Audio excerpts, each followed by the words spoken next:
انسان زندگی میں کئی طرح کے حادثات اور سانحات سے گزرتا ہے۔ وقت ہر زخم بھر دیتا ہے اور انسان کو صبر بھی آ جاتا ہے، لیکن کچھ واقعات ایسے ہوتے ہیں جن کو مرتے دم تک نہیں بھلایا جا سکتا۔ 16 دسمبر کا دن ہم سب پاکستانیوں کی زندگی میں کچھ ایسے ہی تلخ یادیں رکھتا ہے۔ 16 دسمبر 1971 کو پاکستان دو لخت ہوا۔ پوری قوم آج تک اس کا غم محسوس کرتی ہے۔ پھر 2014 میں 16 دسمبر کے روز پشاور میں خون کی ہولی کھیلی گئی۔ آرمی پبلک سکول کا سانحہ ایک ایسا دکھ ہے جو تاعمر ساتھ رہنے والا ہے۔ سانحہ APS کی بات کرتے ہوئے آنکھیں آج بھی پرنم ہو جاتی ہیں۔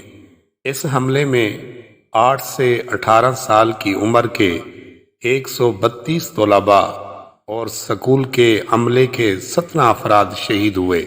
پاکستان کی تاریخ کا یہ وہ سیاہ دن تھا جب ہر آنکھ اشک بار تھی۔ صرف متاثرین کے ہی گھروں میں صف ماتم نہیں بچھا ہوا تھا، بلکہ پوری قوم سوگوار تھی۔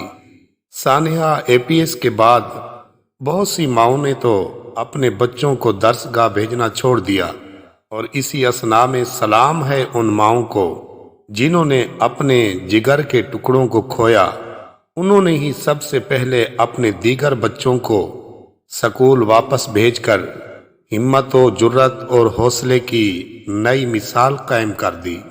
سلام ہے ان طلباء کو بھی جو عینی شاہدین تھے ان سب دل دہلا دینے والے مناظر کے، جہاں انہوں نے اپنے ساتھی، اساتذہ اور بہن بھائیوں کو اپنی آنکھوں کے سامنے بے دردی سے جاتے دیکھا، اور کچھ عرصے بعد اسی جگہ، اسی سکول میں ایک نئی زندگی کی امنگ، نیا جوش اور ولولے کے ساتھ پھر سے قدم رکھا۔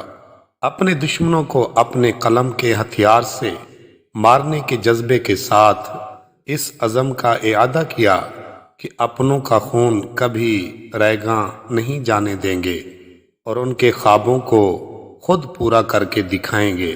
سلام ان معصوم اور ننھے شہداء کو، سلام، سلام۔